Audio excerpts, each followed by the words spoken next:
Today is January 9th, 2023. Good morning. This is Spencer Ingram. It was a great weekend. It was an amazing weekend. All right, Friday sucked.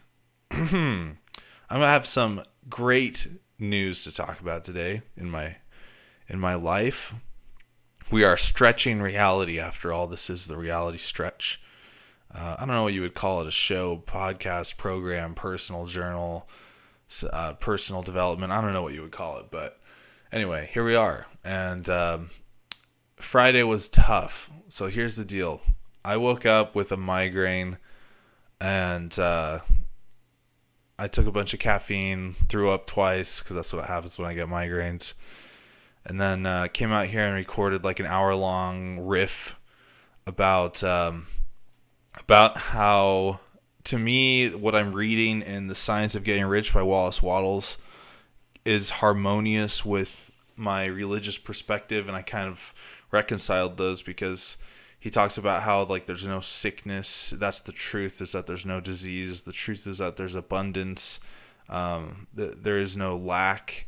The thinking stuff is infinitely available, and also not to look on forms of disease, or they'll create the image of disease in your mind and create it in your reality.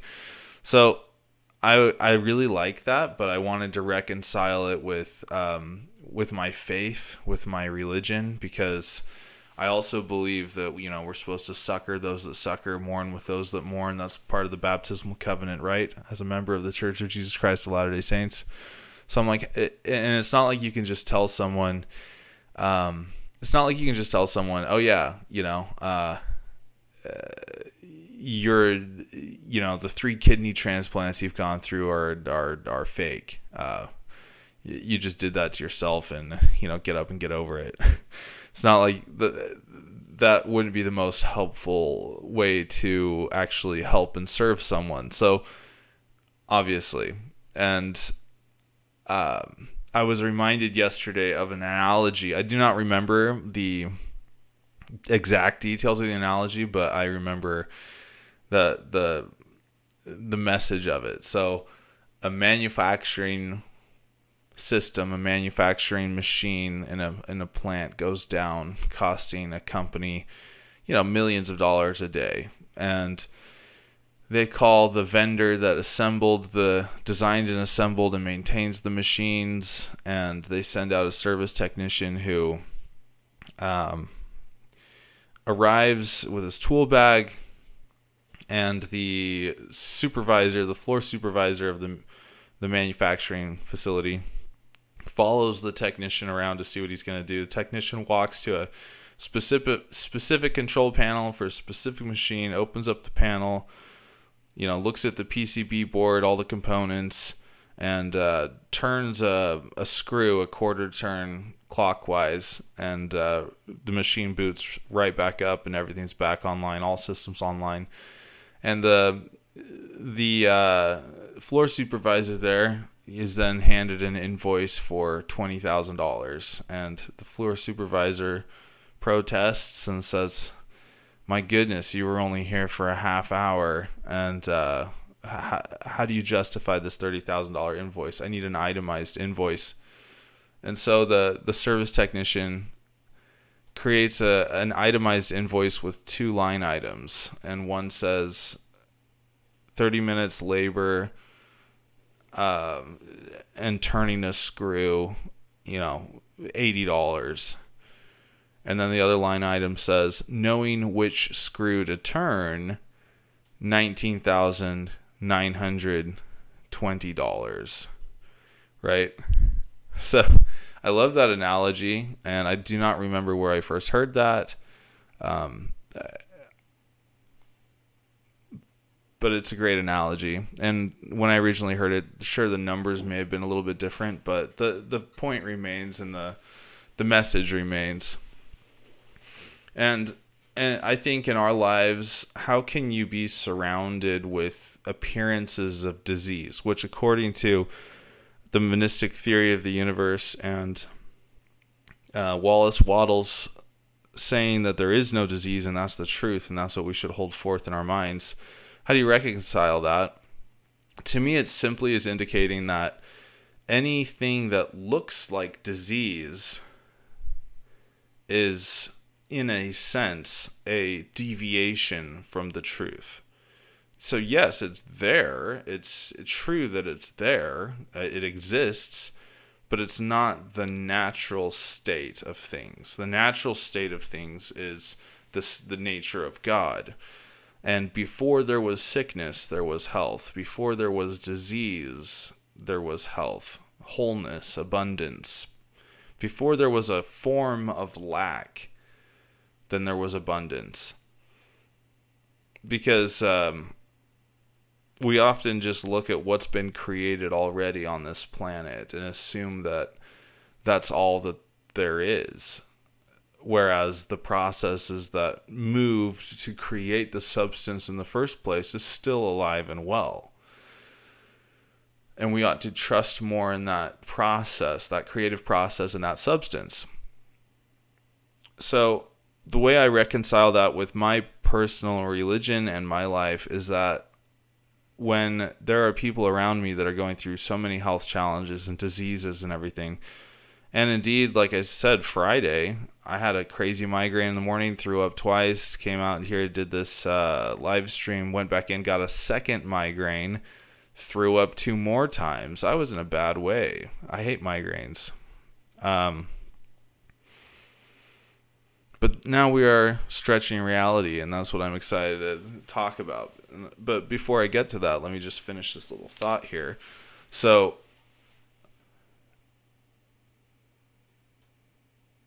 in my opinion, taking the analogy of the manufacturing plant, the manufacturing facility, when Wallace Waddle says to hold forth the truth in your mind that there is no disease, there's only health. There is no lack. There is only abundance. And to think forth the infinite nature of the thinking stuff. He's basically just describing the nature of God in a sense. So from a more religious perspective, because I believe in what Wallace Waddles is saying, I totally, at first, when I first heard it years ago, I was like, hey, how can that actually be true? But I believe it. And the more I listen to it, the more I'm like, no, that actually is the truth. Is the person who can control their thoughts and hold forth the truth regardless of appearances, he says, is a true mastermind. So when he's talking about focus on these things, you can almost say he's talking, what he's describing is synonymous with focusing on God. Because God is the ultimate health, abundance. We're taught in the canon that he is omniscient, he is perfect, he is anyway, so you could easily just say what Wallace Waddles is saying is focus on God. And that also means as you serve your fellow man who's sick or diseased or unwell or going through challenges, to be empathetic and to help them, to serve them. Like he says in Matthew, if you have done it unto one of the least of these my brethren, you have done it unto me. You know, Jesus went about doing good. His whole life was based on service. I think to serve people, to look upon the forms of their disease and to hold forth the truth in your mind that there is no disease, you can still be empathetic and still serve them, still heal them, still bless them, still influence them for good. But here's the key, and here's where I tie it into my manufacturer plant analogy. I don't know what screw to turn in people's lives and wholeness and salvation. I don't know what screw to turn in their brain to help them fix their ailments, but Jesus does. Jesus does. So what our messaging should be to these people, to our friends, our colleagues, our family, is to point them, to help them, to point them towards Christ. and to think about God and think about the infinite nature of the universe, and help instill a little bit of hope while still being empathetic with their situation and presenting it in a manner that will be encouraging and uplifting to them. But you're not doing anyone any service by encouraging them to stay in a state of despair. That serves no one. And the truth is there is no despair. There is only hope. There's only hope for a better world, a brighter future, progress. Despair is a construct.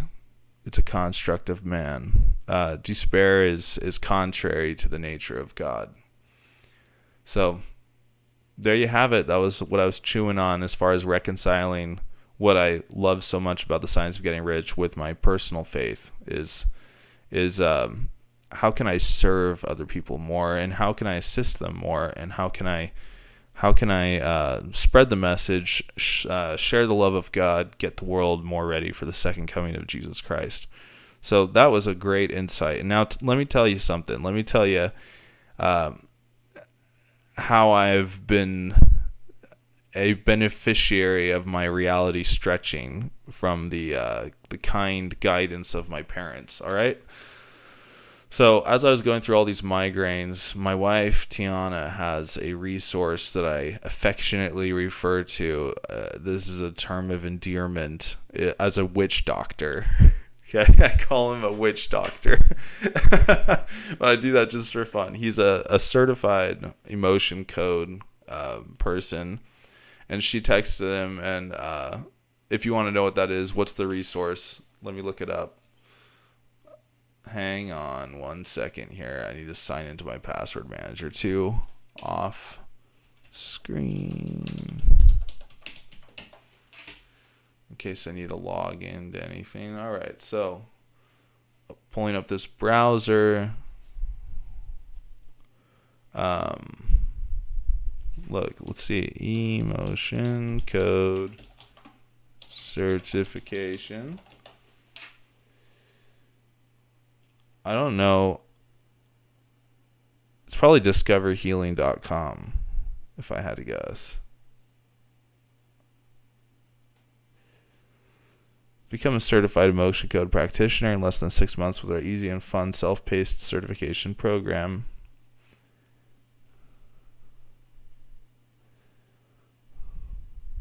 Certified emotion code practitioner. Anyway, I'm assuming this is the organization found at discoverhealing.com. But anyway, this is apparently what this dude is a certified emotion code person.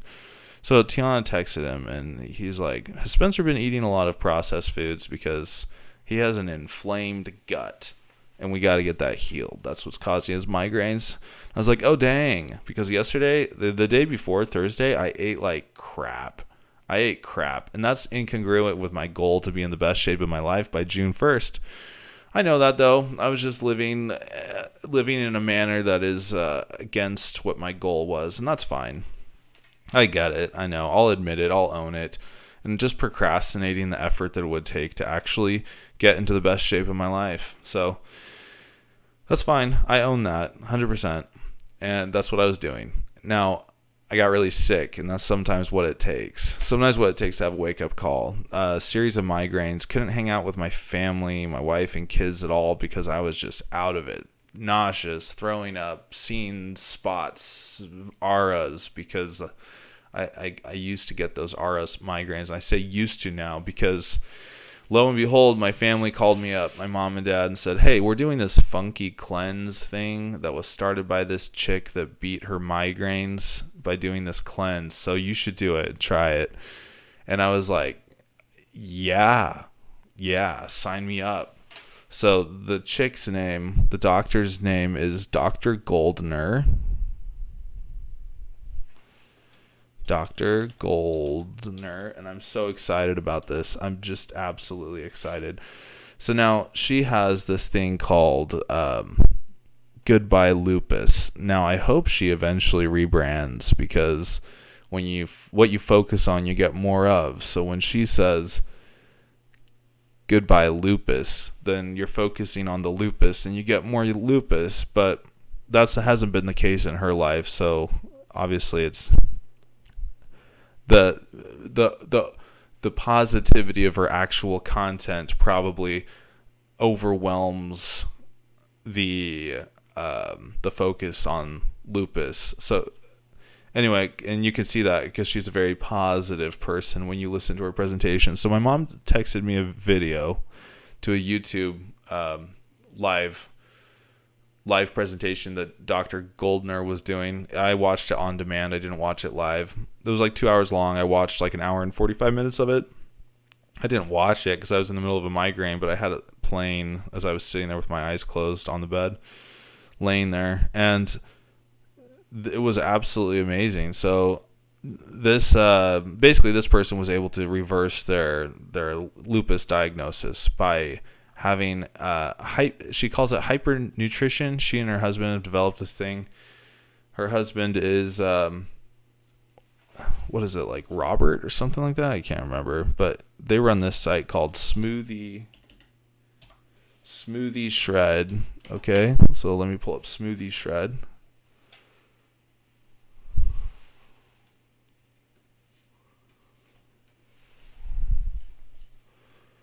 All right, so smoothieshred.com. Join the Smoothie Shred community. How many times am I going to mess that one up? What's this guy's name? This is the dude right here. That's her husband. And there should be like, I feel like there should be like an About Us section. Thomas is his name. Thomas and Brooke. And here are all of their socials if you go to smoothieshred.com. So my parents are doing this like either 4 to 6 week sort of cleanse, and what they're doing and what Brooke and Thomas say is you should take cruciferous vegetables, fresh raw vegetables. Cruciferous vegetables. Let me tell you what those are. What are they?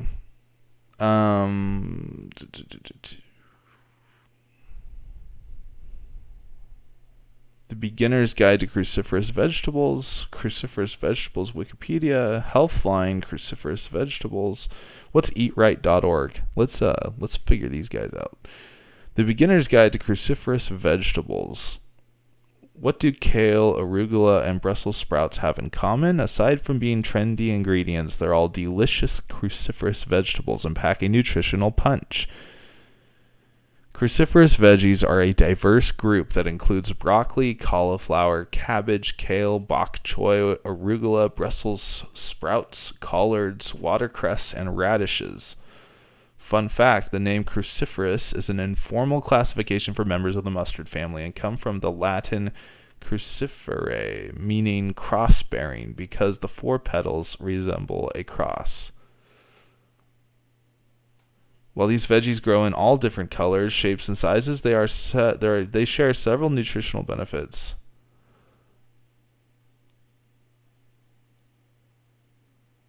Okay, cauliflower, Brussels sprouts, kale, arugula. Anything else? I'm sure. Let's try the we'll duplicate this, and let's try the Wikipedia page for this. Okay, list of cruciferous vegetables: horseradish, landcress, Ethiopian mustard, kale, collard greens, Chinese broccoli, cabbage, Savoy cabbage, Brussels sprouts, kohlrabi, broccoli, broccolini, brocco flower, broccoli. I'm sure I'm butchering these names. Cauliflower, wild broccoli, bok choy, Kamatsuna, Mizuna, Rapini, choysum, Chinese cabbage, turnip, rutabaga, Siberian kale, canola or rapeseed, wrapped heart mustard, cabbage, mustard seeds, white mustard seeds, black mustard seeds, soy, wild arugula, field pepperweed, maca, garden cress, watercress, radish, daikon, wasabi.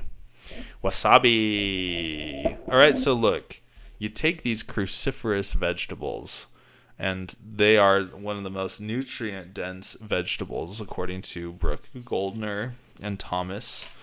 And most people don't want to just eat. The point is to do hypernutrition. So you want to take these veggies and just eat a whole bunch of them raw throughout the day. Now, most people, though, don't want to have just a massive salad multiple times throughout the day. So what they recommend and what is easiest to do is to actually blend these up into a smoothie. Now, you also add flax seeds because they have omegas in them that encourage and stimulate cell growth of the right kind of cells that you want, the good cells. So,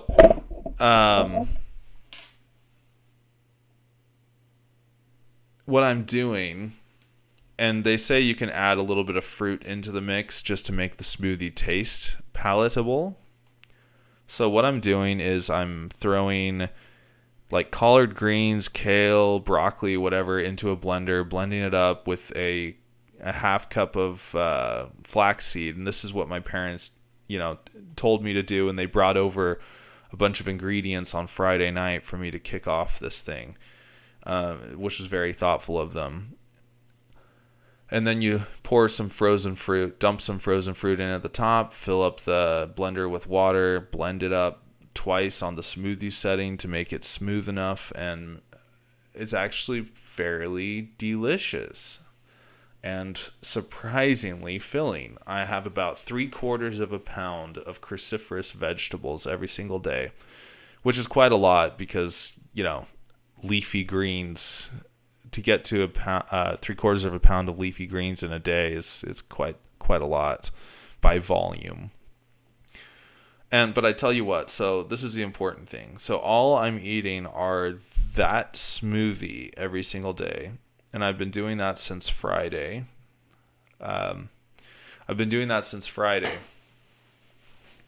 Now, I've made a couple of exceptions, and that's for salsa, which is like cooked produce, cooked tomatoes, cooked onions, because I love salsa. So I make a little exception for salsa, and I'll throw salsa on salads or throw it on celery is like a chip substitute. But I'll eat salsa, and then I'll also, if I have a salad after my smoothie later in the day, I'll throw a little bit of canned black beans on the salad. So I'm deviating a little slightly, but let me tell you, I feel great, and this is the secret to getting me to my ideal weight and fitness levels, my healthy state by June 1st as my goal is. So this is the secret that will get me there. And because I've been focusing on attaining that healthy state, the mechanisms were put into place, and the universe brought me this solution, which I love, and came via my parents who were already on this path. What's wild is, so look, I did this Friday, I did this Saturday, I did this Sunday, and here we are today, Monday. Tell you what, yesterday I played with the kids like until late at night. That's one of the reasons I slept in. I had energy. I had so much energy.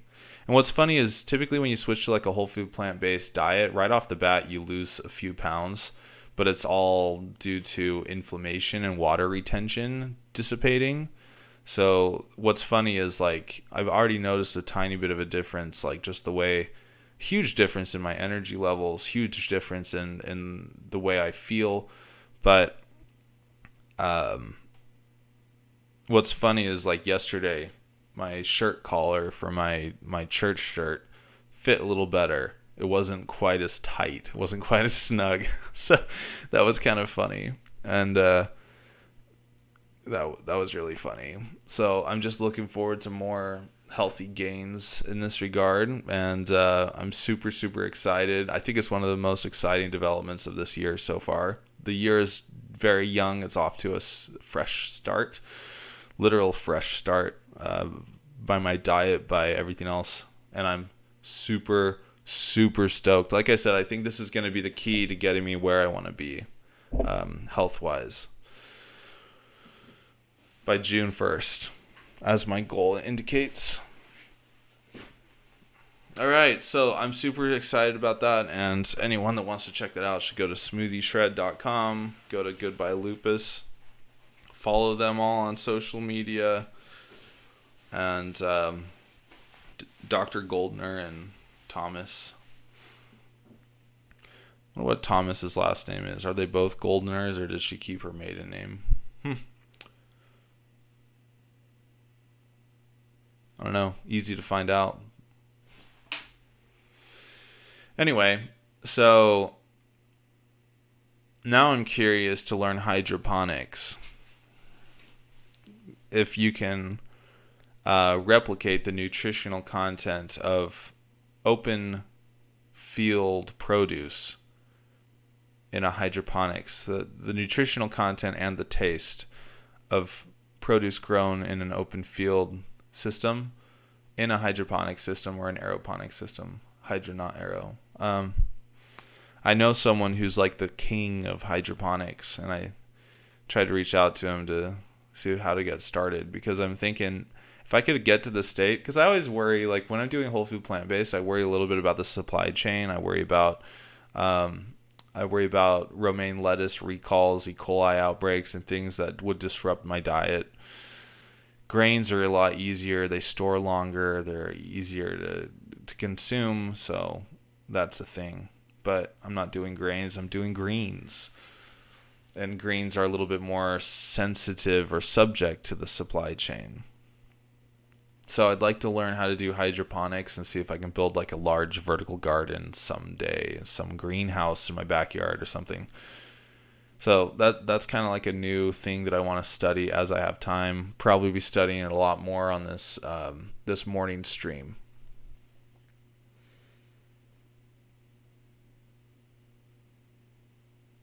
Just looking at the sandbox real quick. What else is in the sandbox? I think that's basically it. I've got tons of work I have to do today. Lots of schoolwork to catch up on. Lots of things going on. So I'm excited. I'm excited to get to it. Hopefully I can carve out some time to read another chapter of The Science of Getting Rich and upload it to the RealityStretch Reads podcast. It's just going to be a great week. I'm so excited. Just trying to think if there's anything else I wanted to talk about today. I'll wrap this up early, but I really don't think so.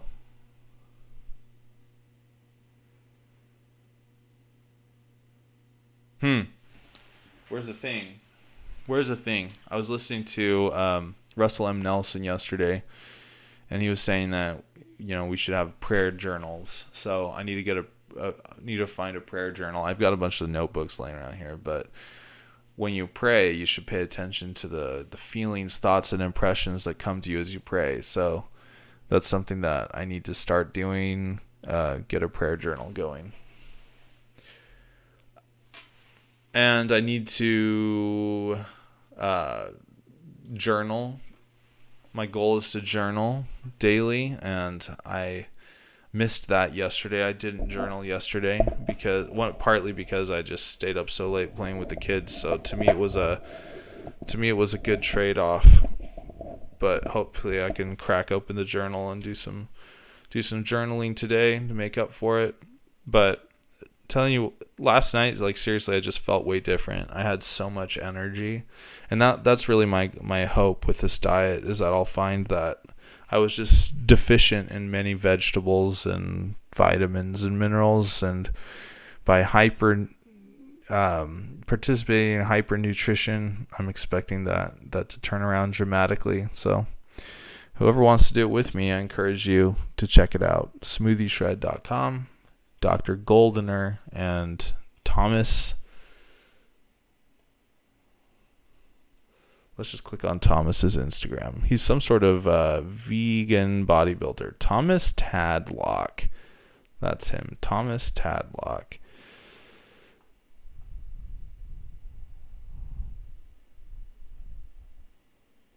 This is his Instagram.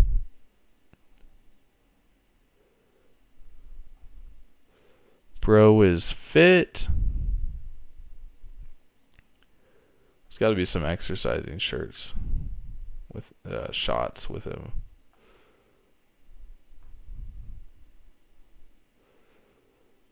They're both best-selling authors, of course.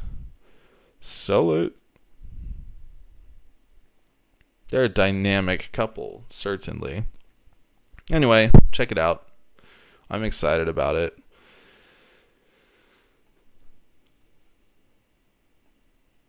Well, since I can't think of the other things I wanted to talk about, I'd better just wrap this up, huh? That's what I think. Maybe I'll use a little bit of the time to record another chapter of The Science of Getting Rich. Well, my friends, until next time, have a wonderful, absolutely wonderful day. To recap, we talked about the science of getting rich and its harmonious alignment with the tenets of Christianity, the tenets of my faith. I talked about that harmony and reconciled it, summarized it. We had the analogy of the manufacturing plant and how if we really want to be of service to people, we need to point them towards God, point them towards the eternal, infinite substance of the universe, the thinking stuff, and find a way to help them out of their situation without owning their problems, without jointly owning their problems. And then I talked about my migraines on Friday, and finally the solution of the smoothie shred, everything else. So I am super stoked, everybody. I am super, super stoked. This year is going to be magnificent. It just is. And I hope all of you feel that, and I hope you make it so. Flow with the universe. Don't swim against it. Flow with it. All right. See ya.